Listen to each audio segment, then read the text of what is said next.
Nous allons passer maintenant à Yannick Lintz, qui est conservateur général du patrimoine, directrice du département des arts de l'islam au musée du Louvre. Elle a également été conseillère pour les musées et le patrimoine auprès de Jack Lang dans le cadre du plan Arts et Culture. Elle a dirigé le musée des Beaux-Arts d'Agen. Spécialiste du monde oriental, elle a été le commissaire de l'exposition Maroc médiéval, un empire de l'Afrique à l'Espagne en 2014. Yannick Lintz. Merci. Bien sûr que l'histoire du Louvre et l'histoire du British Museum a beaucoup de points communs. Nous sommes dans ce cercle des musées que l'on nomme en général comme ces musées de culture universelle, dont les collections, pour ce qui est en tout cas de l'ouverture clairement extra-européenne, s'est faite au XIXe siècle. Je ne suis pas là pour retracer l'histoire de la constitution de ces collections, mais nous parlons bien, en tout cas ici, pour ce qui est de la question des restitutions, de ces collections méditerranéennes et moyen-orientales qui sont arrivées en masse au Louvre, je dirais, après 1815, avec le comte de Forbin qui fut le directeur du musée du Louvre sous la Restauration, et je dirais jusque dans les années 1920 à peu près. Donc cette époque où effectivement le Louvre crée le musée des antiquités égyptiennes en 1826 avec Champollion, le musée assyrien en 1846 avec les taureaux de Khorsabad, parallèlement, je dirais, à l'arrivée des Lamassu, des collections de Ninive au British Museum. Donc il s'agit bien de se pencher sur les collections rentrées au musée du Louvre à cette époque-là. Donc, comme je l'ai proposé aux organisateurs, à Bénédicte et à Yann, que je remercie aussi chaleureusement à la fois d'organiser ce colloque, de m'avoir invité et d'engager, oserais-je dire enfin, une dynamique collective autour de cette question. Donc ce que je voudrais apporter au débat peut-être de la table ronde, c'est mon expérience et ma réflexion autour du rôle des archives dans la question des restitutions. Alors pourquoi étais-je amenée à me poser cette question? Il se trouve qu'en 2008, je n'étais pas encore directrice du département des arts de l'islam, mais j'avais la chance de diriger une équipe de 8 personnes auprès d'Henri Loiret, qui était à ce moment-là le président-directeur du musée du Louvre, sur une mission, deux missions essentielles, ce qu'on appelle le récollement des dépôts du Louvre à travers le monde, c'est-à-dire certes le Louvre a engrangé des collections d'une grande partie, je dirais, du monde, mais il a aussi distribué des collections dès le début du XIXe siècle à travers le monde. Et nous avons été amenés aussi à travailler sur les fameux MNR, ce qui nous a amenés de manière générale avec mon équipe à mener de vraies enquêtes archivistiques. Donc en 2008, il y avait un contexte brûlant, comme il y en a régulièrement tous les 5 à 10 ans, de demandes de restitution. 2008, les lumières, les projecteurs étaient, pour ce qui est en tout cas du Louvre, du British Museum et de Berlin, centrés autour de la Turquie et de l'Égypte, qui effectivement étaient dans des phases de revendication intenses. L'Égypte, c'était précisément plutôt 2009, avec le fameux Zahi Hawass, qui était le directeur des fouilles, ministre des Antiquités en Égypte, qui a, vous le savez sans doute, lancé cette campagne internationale demandant le buste de Néfertiti à Berlin, au Louvre, le Zodiaque de Dendera et d'autres choses ailleurs. En Turquie, c'était 2008 où il y avait une relance sur une revendication qui portait et qui porte toujours sur ce qu'on appelle le panneau de Selim II. Edem connaît par cœur toute cette histoire, c'est-à-dire concrètement un panneau de céramique ottomane qui provient de la turbée de Selim II dans l'enceinte de Sainte-Sophie que le Louvre a acquis en 1895.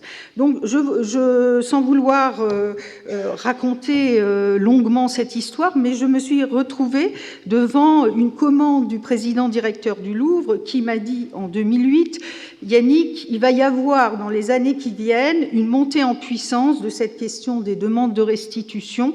Je veux que le Louvre puisse s'organiser sur cette question et qu'on ne réponde pas au cas par cas lorsque nous sommes sollicités par ces demandes. » La première commande était finalement, il m'a dit, faites-moi une liste des œuvres qui sont susceptibles de faire une demande de restitution. Autant vous dire que très vite, sans rentrer dans le détail, mais je me suis dit, mais c'est un exercice impossible parce que où mettre les frontières sur cette question de la provenance des œuvres et de l'arrivée, je dirais, illicite des œuvres. Et donc, très vite, je me suis dit qu'il fallait s'engager sur un travail sans doute beaucoup plus ambitieux et sur une durée beaucoup plus longue, qui est un vrai travail de compréhension, alors certes sans être naïf sur les contextes de revendications politiques que Edem a évoqués et que nous vivons bien sûr, notamment encore en ce moment avec la Turquie et ses revendications.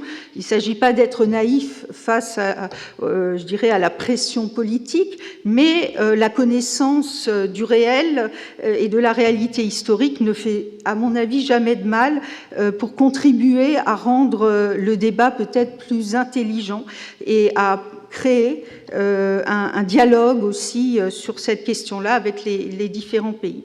Alors, pourquoi un programme ambitieux sur la question des archives, sur la provenance de nos collections? Ça peut peut-être vous étonner. Ce matin, une collègue du Musée des Arts Décoratifs évoquait la question des dossiers d'œuvres. Donc vous pouvez sans doute ici être convaincu que nous regorgeons d'informations sur le détail de l'arrivée des œuvres. Je ne me suis pas amusée pour 10 minutes à vous montrer des images de nos inventaires. J'aurais pu vous montrer la ligne OA 3919 dans notre inventaire en 1895 qui correspond à l'arrivée du fameux panneau de Selim II. La seule information que nous ayons, c'est 165 carreaux ottomans arrivés par un certain acheté en 1895 à un certain Sorlin d'Origny, et nous savons que son intermédiaire était la banque d'Osseur, qui était à ce moment-là la banque de tous les expatriés. Voilà, mais c'est l'unique information que nous ayons. Donc autant vous dire que quand les Turcs écrivent en disant nous avons des documents d'archives, parce que c'est ça qui est intéressant, c'est que dans l'argumentaire politique, on sort la pièce qui va servir à l'argumentaire politique pour démontrer la légitimité de cette demande. Donc, effectivement, nous ne rentrions pas dans une guerre des archives, mais en tout cas, nous sentions qu'il fallait nous armer sur cette question des archives. Donc, ce que nous avons essayé de faire, encore une fois, sans rentrer dans le détail, ce qui était intéressant, c'est que finalement, le travail qui a été entamé dans les années 90 sur les MNR, et puis la nécessité que nous avions, dans le cadre très technique du récollement des collections du Louvre dans les musées en région, de vérifier la provenance des œuvres, parce qu'il y avait une loi qui induisait une possibilité de transfert de propriété des collections du Louvre en région qui étaient arrivées avant 1910. Donc nous nous devions de développer une méthodologie de recherche sur les provenances. Donc c'est bien cette méthodologie qui nous a amené et qui nous a aidé à entamer ce nouveau travail concernant l'histoire des collections extra-européennes arrivées au Louvre au XIXe siècle. L'un des, je rentre pas dans le détail de cette méthodologie, mais je dirais qu'une des leçons que l'on a tirées de ce travail, c'est qu'il fallait effectivement non pas se contenter des quelques fonds d'archives des institutions publiques, archives des musées nationaux, archives nationales, la fameuse cote F21 ou F22 que les spécialistes sur la question connaissent, mais qu'il fallait aller plus loin pour justement sortir de ce choix subjectif des archives qui faisait que le storytelling allait être forcément orienté et viser plus une sorte d'exhaustivité, même si c'est ambitieux. Et ce qui me semble important, et je finirai mon intervention en vous plongeant ou en tentant de vous plonger un peu dans ces archives par quelques extraits, mais ce qui me semble très important dans ce souci, je dirais un peu plus systématique d'étude des archives, c'est de comprendre, alors ce matin, et je dirais que la ligne directrice du colloque, c'est faire parler les objets. C'est vrai que dans la recherche archivistique, on tente plutôt de comprendre l'état d'esprit et le contexte des acteurs. Donc c'est bien l'histoire des hommes et de leur positionnement dans certains contextes publics et privés qui nous permettent de reconstituer cette scène à des moments précis des circulations d'œuvres. Donc, pour terminer peut-être par un exemple rapide, parmi les recherches que nous avons faites, nous avons bien sûr essayé de nous concentrer notamment sur ce fameux panneau de Céline II, dont nous avions finalement peu d'informations. Et outre les informations supplémentaires que nous avons pu trouver dans les archives publiques, il m'a été donné notamment d'étudier les 412 lettres de la correspondance entre Sorlin d'Origny, donc le vendeur de ce panneau au Louvre, avec Salomon Reinach, un des grands acteurs aussi de l'école française d'Athènes, fonds conservés à la bibliothèque Méjanès d'Aix-en-Provence. C'est une correspondance de 412 lettres entre 1882 et 1883. C'est intéressant de resituer ce contexte. En fait, Salomon Reinach était très proche de celui qui est devenu en 1881, donc un an avant ses courriers, directeur du musée impérial et qui établira la loi sur les antiquités en 1884. Dans ces correspondances, j'aimerais juste vous lire quelques extraits qui vous font toucher du doigt justement la complexité de ces situations. Je ne suis pas là pour prendre parti et pour dire qui a raison, qui a tort, et peut-être qu'on ouvrira le débat après sur les responsabilités partagées, mais pour montrer qu'effectivement il y a en tout cas partage de responsabilités dans ces contextes. Donc une lettre du 5 décembre 1882, donc de ce fameux Sorlin d'Origny qui habitait à Constantinople, qui était ce qu'on appelait un Levantin, et qui écrit à Salomon Reinach, son ami, lui-même ami du directeur du musée impérial de Constantinople, et qui dit « Hamdi est furieux après moi parce que mes marbres sont ici sans avoir passé par la douane. Je lui ai ainsi démontré que toutes ces lois prohibitives sur les fouilles ne servaient à rien. Plus on ennuiera les Européens, plus on leur défendra de fouiller. Plus on fera des fouilles sans firmament au nez et à la barbe des agents du gouvernement. » Voilà, pour évoquer le contexte aussi de cette nouvelle loi qui effectivement traumatise un peu ces agents européens. Autre extrait, 17 novembre 1883, toujours Sorlin d'Origny à Salomon-Reinach. J'ai lu dans le temps le compte-rendu de la communication de M. Renan sur votre lettre à Akbar. Il s'agit en fait d'un document conservé aujourd'hui au Louvre, un document épigraphique venant de Syrie du 5e siècle. Le seul moyen de faire entrer ce texte au Louvre serait de s'adresser à quelqu'un qui serait près du pacha d'Alep. En tout cas, inutile d'attirer l'attention d'Hamdi là-dessus, etc. Il continue. Un peu plus loin, j'ai fini par dénicher le frère du Mektoubji de Vilayet d'Alep. Comme tous les Alépins, c'est une canaille. Il va donc écrire à son frère pour lui dire de faire parvenir la lettre d'Abgar au consul de France à Beyrouth, moyennant quoi le consul payera une certaine somme, et sur avis de réception du consul, je donnerai 10 livres turcs à ce susdit frère. Acceptez-vous ces conditions? Le Mektoubi étant le Mektoubi étant un personnage, il faudra lui faire remettre au moins 500 francs par le consul, peut-être 1000 francs, pour l'envoyer à trouver le reste de l'inscription. Si vous croyez que le Louvre consent à payer tout cela, écrivez-moi. Le rôle du consul est tout passif. Il est prié de ne faire aucune démarche. Si le Mektoubi d'Alep préfère une autre combinaison de paiement, je vous le dirai. Et puis, pour ne pas dépasser mon temps, je finis par une autre correspondance passionnante de 96 lettres de Sorlin d'Origny à Gustave Schlumberger. Gustave Schlumberger, qui était un byzantiniste, numismate, collectionneur, marchand, enfin tout ça était quand même polyvalent.